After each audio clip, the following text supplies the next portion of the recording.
Huh! Sa wakas, nakapag-sit-down vlogs na naman po tayo mga Gilagids. And hello mga Gilagids, kamusta na po kayo dyan? At for today's video, ano po tayong i-review? Pero bago po ang lahat, panoorin nyo muna ang bago kong intro. Watch this!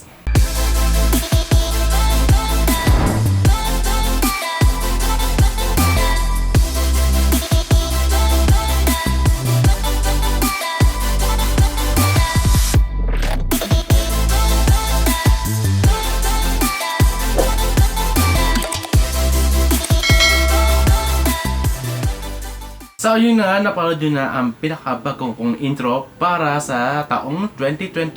Marami na akong pinagdaanan at maraming talaga akong naging pagsubok. Pero thank God dahil nakaharap ako muli sa aking camera. Meron po tayo i-review at meron akong gustong i-share sa inyo mga gila.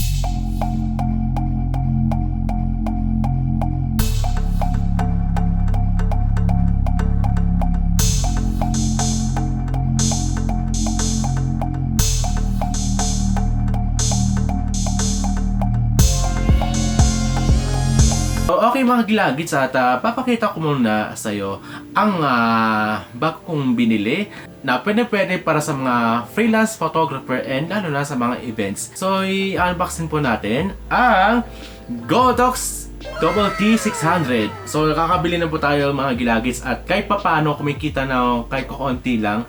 And talagang ginastos ko to para itong sa bago kong flash. So yung mga previous flash ko, ibang brand po siya. Pero kailangan ko talaga maghanap ng brand na talagang matibay at talagang maganda ang maging outcome. Ito yung Godox na to ay usually yung ginagamit ng mga event photographer. And maraming nagsasabi na maganda daw ang output kapag nagbuka ang kanilang ilaw na kanilang flash. Hindi mo natin papatagalin pa, so i-open po natin ang Godox. Tingnan natin kung ano yung po itsura. So ito yung pinasuggest sa kanilang photographer, and ito yung ginagamit para sa mga event. Ito ay hindi po siya TTL. TTL isa auto, pero hindi naman ito yung TTL. So meaning more on manual po siya. So bubuksan po natin mga Gilagids. So i-open po natin. So kung makita nyo po, ito yung so meron po siyang picture. Ito, tingnan nyo lang po. So meron po siyang GN60 zoom 20 to 200mm. Pwede po siya sa HSS 1/8000. Pwede siya pang master, pang slave, ay pwede po siyang transmitter. So pwede po siya sa 360. Iba kasi di ko pa masyado nagigets dahil naninibago ko sa brand na to. Kasi usually mga dati kong brand ay di ko pwede banggitin. Pinakakauna-una ang flash na binili ko before, I decided na bumili ako ng Godox. Kaya ko na mag-ship ng brand para maging maganda po ang ating output natin. So nakabukas na po ang ating box. At talagang papakita ko po sa inyo. Ito pala yung manual pala, sorry pala. Yan ang dami. Ito yung TT600. Ito yung unit na binili ko. So pwede nyo siya basahin isa-isa. Kaso mga Chinese naman eh. Pero may translation naman sila. Pag may time po kayo, pwede nyo po basahin ang manual. So next po natin isa, i-open po natin itong flash. Yan o. Ito yung Godox, bagong bili to. At binili ko po ito sa Quiapo, worth 2.8k. And sulit na sulit po talaga siya. And alam mo sa mga unang labas ng Godox ay umabot po yung almost 5k. Mahal kasi that time, pero pwede po kayo makabili ng almost 3k. Ito, sulit na sulit yan para sa mga gusto bumili ng flash, and syempre sa mga event photographers also. Yun. Pero subukan po natin to. So i-review po natin dahil meron po akong event mamaya. Papakita ko po yung output using Godox Flash. So next step po natin ay lalagyan po siya ng battery. So AA battery, 4 po siya. So I recommend envelope. Envelope, baka pwede nyo ko sponsoran. Envelope. Usually ang ginagamit ng mga event photographer or mga photographer ay envelope black para sa flash. And even sa mga LED light na usually ginagamit ng mga photographer. So ito, buksan po natin. So makita nyo po ay isang siya, horizontal. konting pag-ingat lang po guys sa mga Gilagids. So kailangan na isusok natin po po yung battery at talagang malilito po kayo, promise. Close po natin maayos para di po masira. So mga Gilagids, open na po siya, yun o.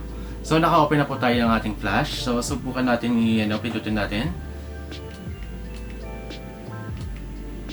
You know.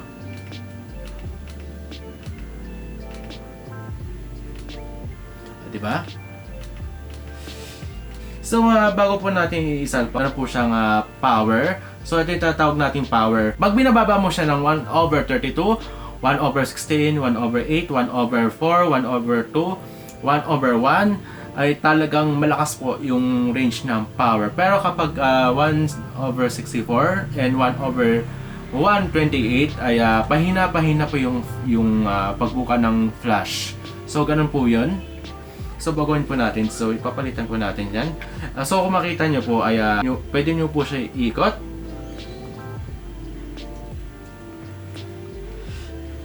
At so ito yung mga pindutan po. So ito yung mode, zoom, manual. Hindi ko masyado gets to, pero okay lang. So pwede nyo siya palitan ng zoom. Depende po sa lente na ginagamit nyo. So pwede nyo po i-adjust. So meron po siyang ito. Pag ang zoom nito ay 200mm para sa mga long range or mga telephoto, 35mm, 105mm, 85mm, and 70mm, 50mm, 35mm, and so on. Depende po sa lente na gagamitin nyo. And ito yung mas recommended. Mode natin, kung maintindihan, meron pa multi. So, dalang mode siya. Pwede nyo po siya gamitin ng trigger. Meron po siyang built-in receiver. Basta meron po kayong trigger using Godox. Pero I recommend kung bibili kayong trigger, dapat Godox pa rin ang brand. Kasi hindi po siya user-friendly. Kore, pag ibang brand na ginap yung flash, tas ang trigger mo is Godox, talagang hindi talaga ma-detect. Kaya I recommend Godox po mga Gilagids. So kayo subukan po natin po yung picturean po. So mga Gilagids, I'm using Nikon D750. Ito po yung usually ginagamit ko sa event. So subukan po natin itong isalpak po ang flash. Kailangan dandahan po natin ang pagsalpak. Picturean po natin po yung camera ay na nakatutok po ngayon. Desi ko nung kinalabasan ito.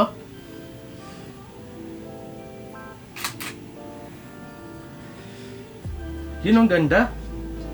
Solid oh. So, try natin portrait to.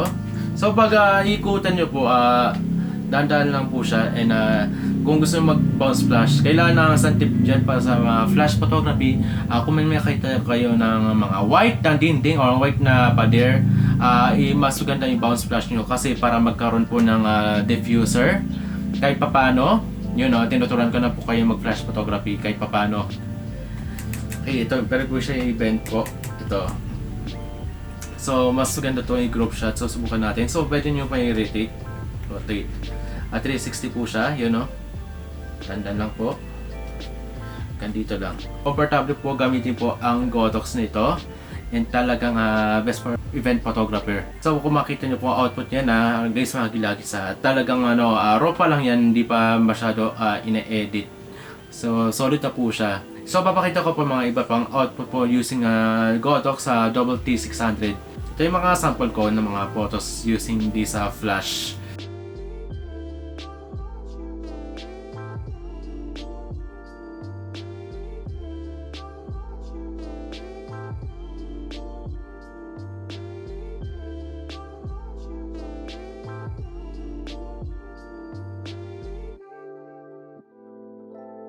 Yan po ang review ng Godox TT600 and talagang mabibilib kayo sa flash na ito.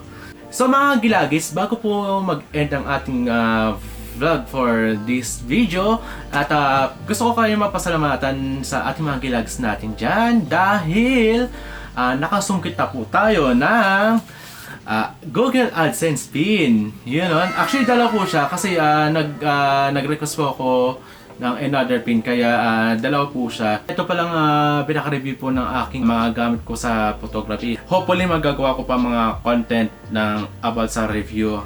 Kada bili ko ng mga upgraded mga equipments ko para sa mga photography, and syempre sa mga vlogging din. And kailangan ko rin ma-improve, and syempre kailangan ko rin mag-upgrade ng mga gamit.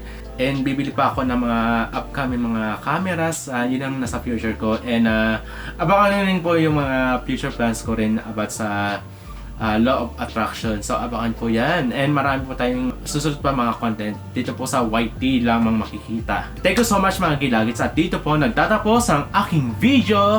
See you on next video. See you mga Gilagids.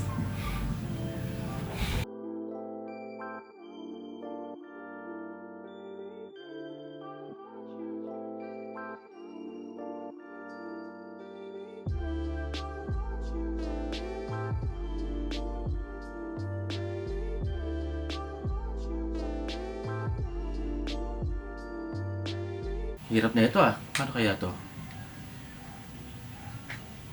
Yan Yan, nabuksan po siya. So, ang pupuksan po ay kailangan pa ganyan, and then ibuka po natin. So, kailangan natin isuksok natin. Ako sure kung tama po ang ginagawa ko. So, pag ganyan po siya. Pag ganyan. Shoutout po sa dumadaan ng tricycle. And shoutout po dyan na dumadaan ng aeroplano.